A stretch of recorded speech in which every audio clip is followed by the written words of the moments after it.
И вновь форма свободы, и вновь мы говорим с нашим гостем о кино, «Сокровище озера Кабан», «Сокровище ОК». Подожди, Айгуль, подожди, без меня ты вот никуда не можешь. У нас есть звонок. Звонок есть, это здорово. Звонок, да. Это здорово, как пел, не помню кто. Алло, здравствуйте. Здравствуйте. Наверное, все-таки неожиданно будет, да, вопрос именно от женщины, если вы вдруг решили обсудить все-таки тему хоккея. Как вас зовут? Да, очень интересно. Как вас зовут, да? Меня зовут Елена. Елена, да, задавайте, Елена. Здравствуйте. Ну, во-первых, хотела бы я сказать добрый вечер, Айгуль, добрый вечер, Махмуд, добрый вечер, Андрей. И такой вопрос будет, Андрей. Вот сегодня много говорилось по поводу посещаемости, что якобы не ходят у нас казанцы, татарстанцы, ни хоккей, никакие мероприятия, да, на массовые. Якобы слишком уж они какие-то замкнутые все. И не могут так ярко, может быть, выражать собственные эмоции. А вот как бы, на ваш взгляд, все-таки можно изменить эту ситуацию? Ну, чтобы ходили... Может быть, что-то не хватает, может быть, клубы плохо работают. Совершенно верно. Нет вот такой обратной связи, нет таких взаимоотношений, теплых, дружеских, а может быть, даже дружеских отношений между теми игроками, клубом и болельщиками. Может быть, как-то нужно здесь что-то изменить или нет? Это первый вопрос у меня. И второй вопрос уже как коллеги. Вопрос журналистский. Недавно в одном из блогов своего коллеги прочитала реплику, что журналисты, по крайней мере, спортивные журналисты считаются, ну, где-то вот, по крайней мере, обществом воспринимаются где-то на грани между провокаторами и предателями. Ну, это нормально. Что якобы слишком много мы задаем и хотим, вопросы задаем. Так и должно тогда не продать. Стоит напрягать их вот так вот. И все-таки расспрашивать. И вообще, нужна ли наша работа в данном случае? Тем более, Лен, молодец. Все. Спасибо. Лен, молодец. Спасибо. Поехали, да? Лен, молодец, очень да. Интересные вопросы. Значит, да. Давайте начнем с конца. Я считаю, что спортивный журналист, любой журналист, он должен быть, по сути, свой провокатор. Скандалист. Да. Народу нужен скандал. Секс, страх и скандал. И не только вот так, как вы сейчас говорите. Дело в том, что ведь то, что он вытаскивает на поверхность, да, это, наверное, многие бы не хотели бы слышать или видеть. Вот. Это санитар леса, я не знаю, это четвертая власть. Как бы это ни звучало странно, у нас ведь журналистика сейчас немножко в другом положении. Вот. Но, тем не Снимай менее, наушники, говорят. Да.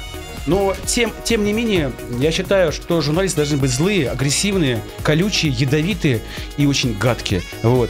И тогда будет вкусно, красиво и очень... То есть ты считаешь, гадостей про хоккей мало пишут? Нет, понимаете, какое дело, класса журналистского мало, вот в чем дело. Вот, я считаю, что... А гадости много. Нет. А злых, агрессивных много, класса мало, вы очень правильно говорите. Да, класса мало журналистского, потому что пишущие о спорте, о хоккее журналисты в большинстве своем случаев, они косноязычны, они разбираются в процессе, в игре разбираются, у них есть контакты, но они плохо формулируют предложения, у них куча сложных подчиненных всевозможных там предложений. Причастных оборотов. Образности мало.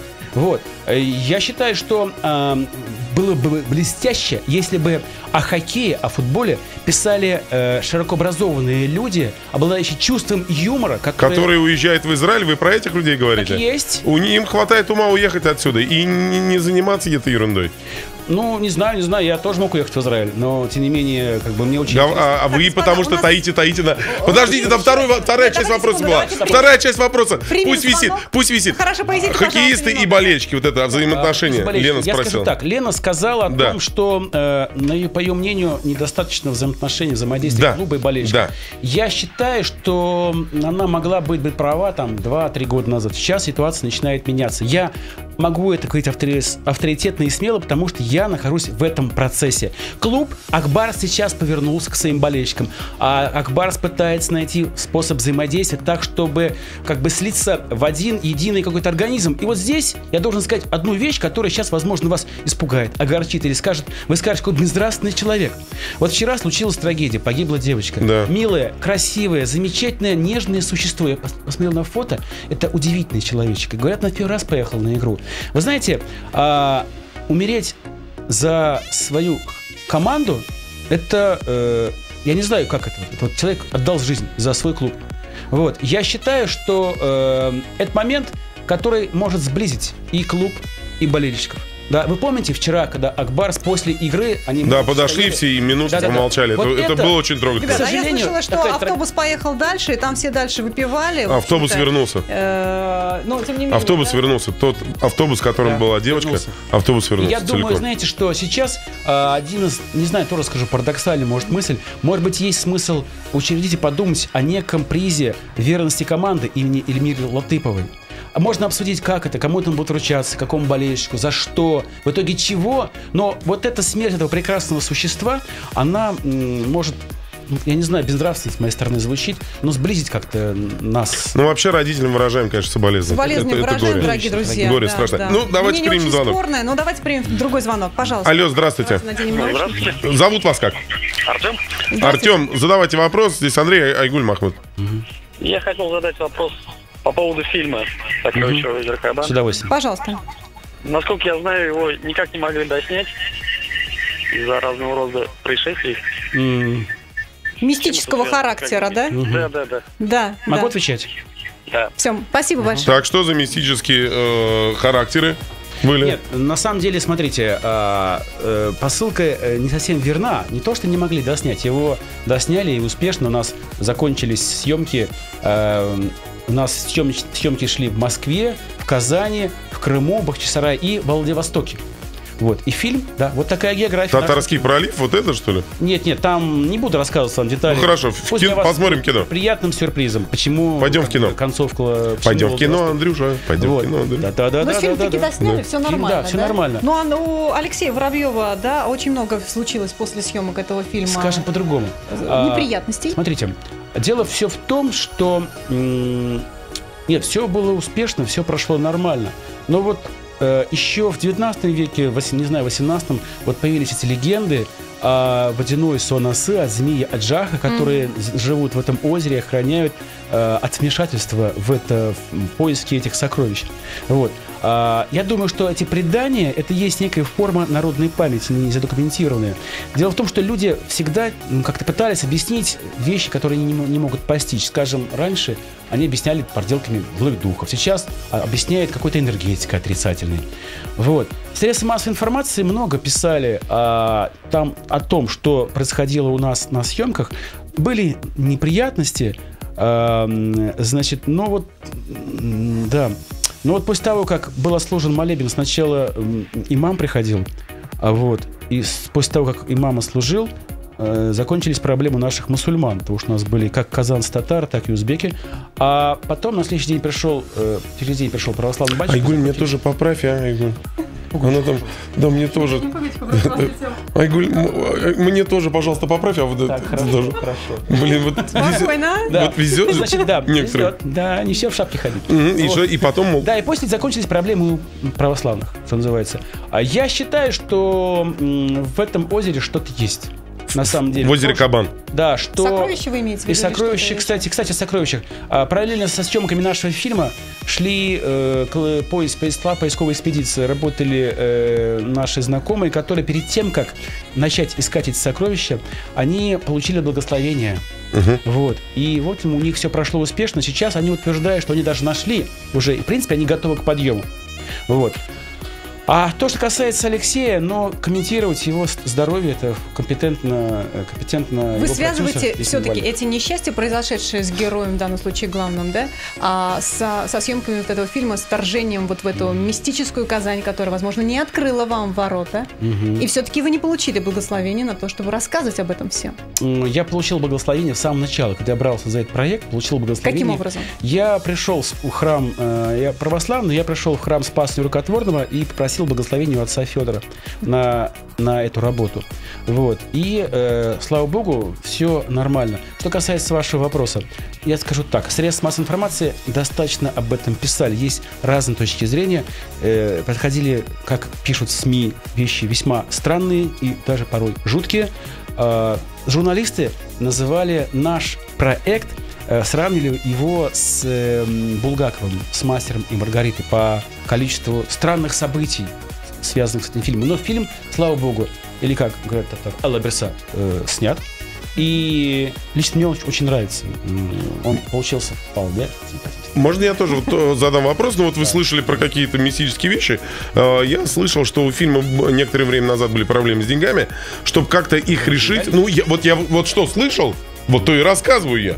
И чтобы решить эти проблемы, приходилось снимать любовниц наших местных олигархов, чтобы они дали. Но я вот зачет, что слышал, зато продаю. Слушайте, за деньги можно кучу женщин.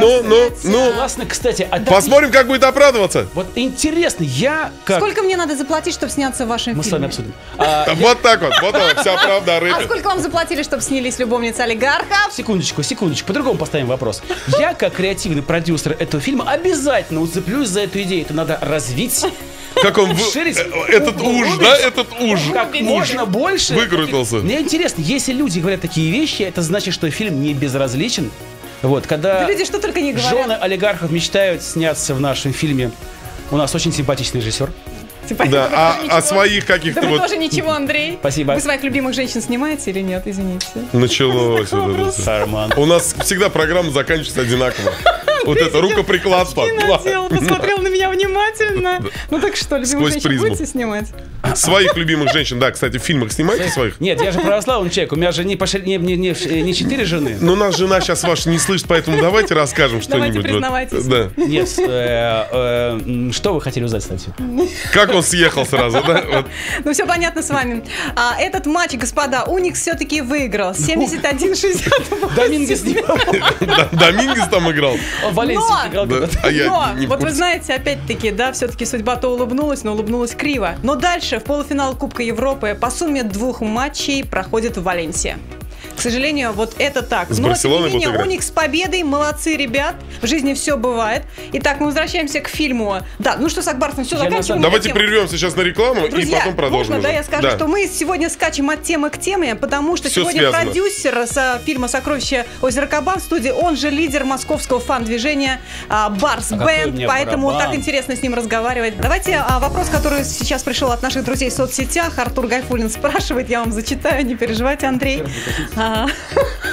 Значит, вам не кажется, что Акбарс лучше поддерживают на выезде, чем дома? Так и есть. Есть вот так, так и есть. Я с вами согласен. Я очень много ездил на разные выезды. Вообще наш московский фан-клуб, он закрывает как Москву, Нижний Новгород, Петербург. Мытищи, конечно. Северсталь, Череповец. Рига, Ярославль. Прага, Ярославль мы не ездили, последний год не ездили, там нас не очень нам нравится. Нас там не любят как-то почему-то. Не любят нас, я не знаю. Народ очень агрессивный. Они такие злобные. Пару раз был в Ярославле, мне разбили автомобиль там, но я об этом не писал заявление даже.